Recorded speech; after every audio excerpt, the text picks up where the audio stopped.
I've made the pilgrimage down to Vivo Barefoot's new flagship store to get my feet analysed by Ben, the lead coach and educator here at Vivo Barefoot, to see if it can improve my foot mechanics, but also see how you can improve your transition to barefoot shoes. Let's go.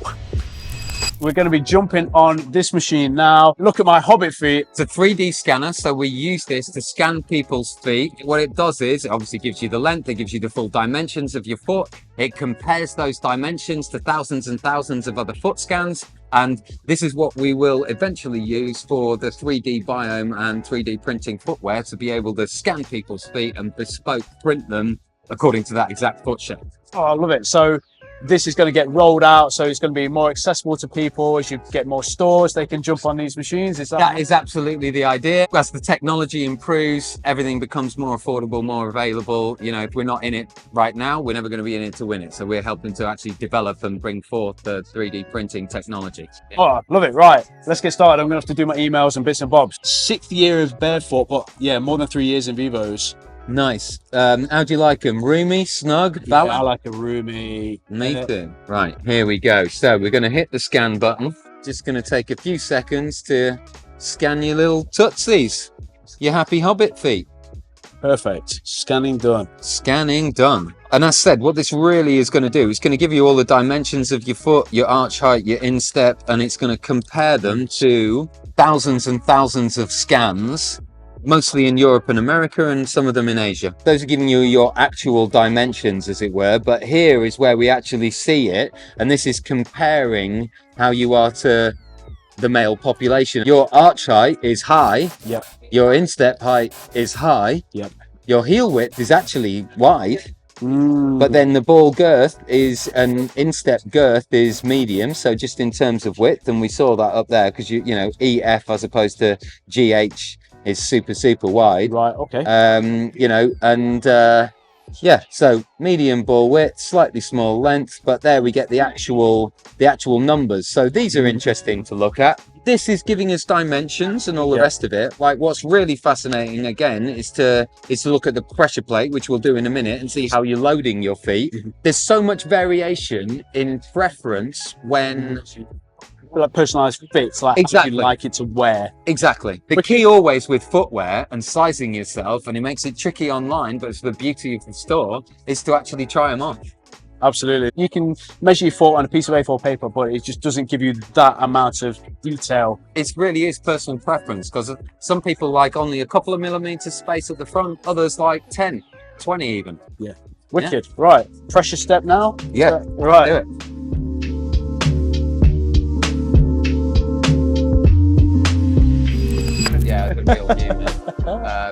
What this is going to do is the pressure plate assesses how we are loading our feet. So it's giving us an insight into hot spots in the feet, if we have too much weight in the heels, whether we've got any toes or not, you know, and how we're loading the foot. Gives you a really good insight into someone's foot health and function. So I have a habit, I go heel loading rather than toe loading. Obviously, when I'm sprinting or running, I like to be up on my toes, but I think classically. Anyway, this will reveal my hidden truths or my perception of how I stand.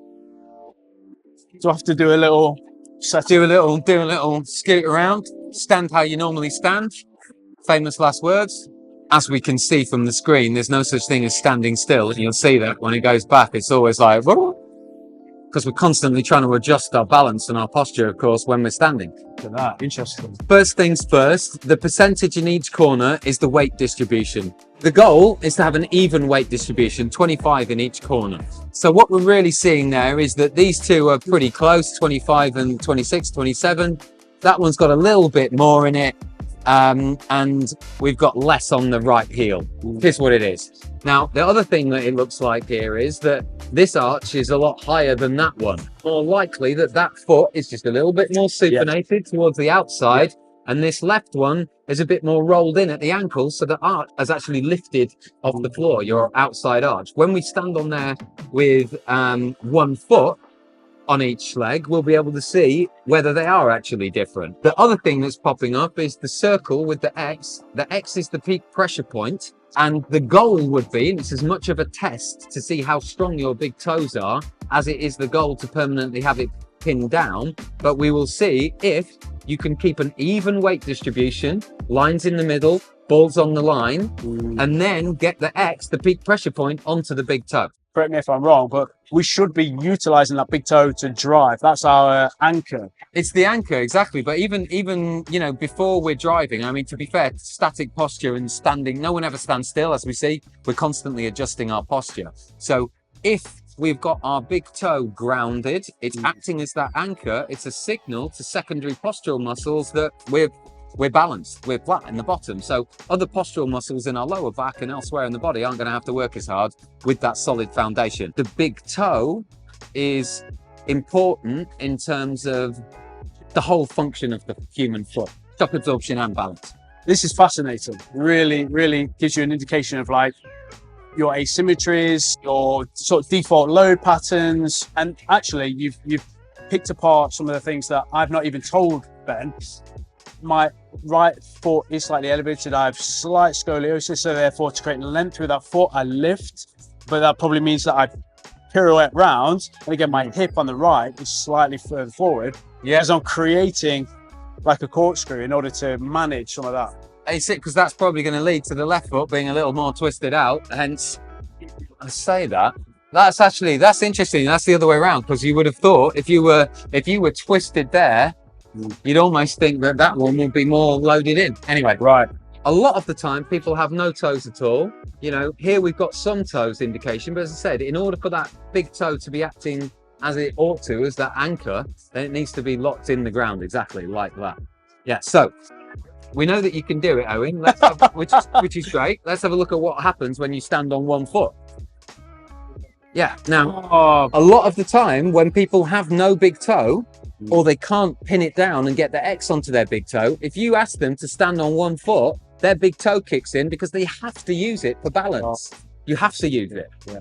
So that's lovely to see. And now, of course, we can see that your arch is filled in more like the one on the other foot, because we're in more of a neutral foot posture with all your balance on that left leg. I do this while standing on one foot.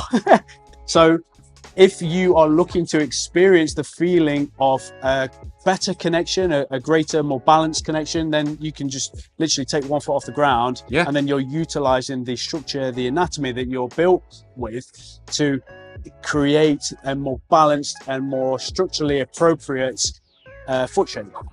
Exactly, yeah. And practicing single leg balance, be it just on a hard floor or making it more challenging on towels, on cushions, you know, on balls or balance beams, let's say. Yeah, you should progressively make that more challenging, and we all ought to be doing that.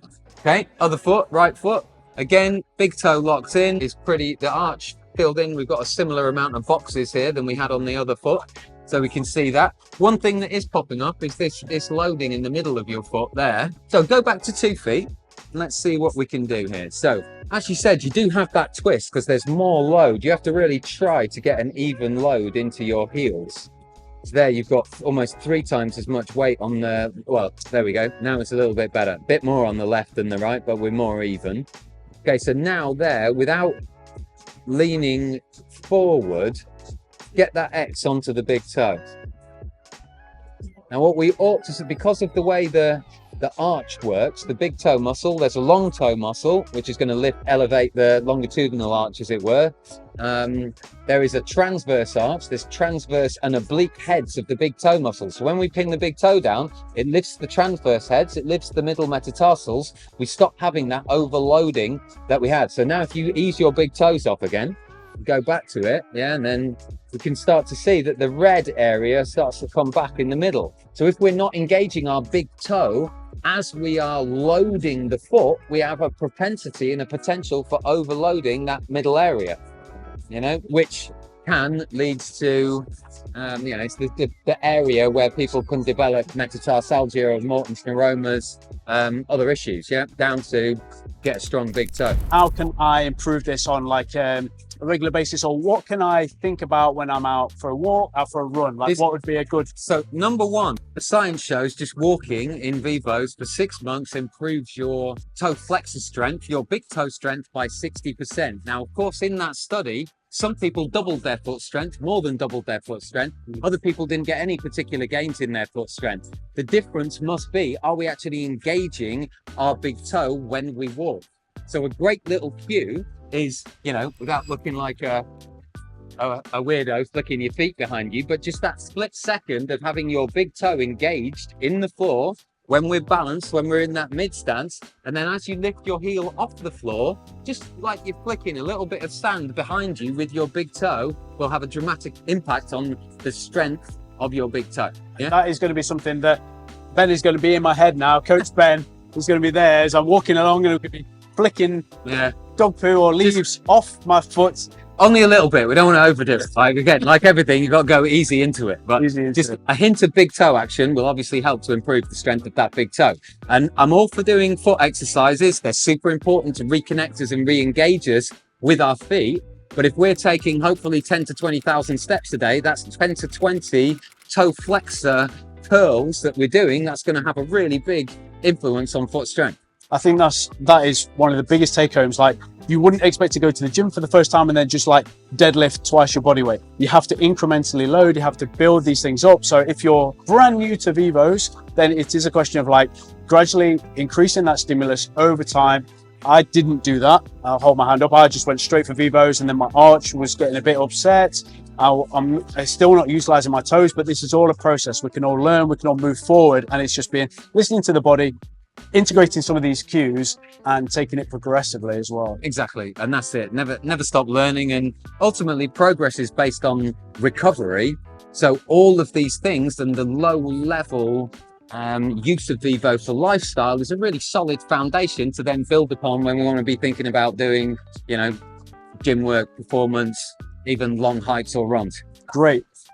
Ben, thank you so much for your time. We're going to do a follow-on video from this to help you integrate some barefoot technique, whether you are transitioning to barefoot or some commonly occurred problems that you may have. So stick around for that video. Ben, thank you so much. Nice one. And get yourself down to the store in Covent Garden. It's a beautiful space and there's more happening and events coming soon. And if you're considering making a purchase across any of the Vivo Barefoot range, check out the link in the description. Grab yourself a discount and help support the channel. Love, peace.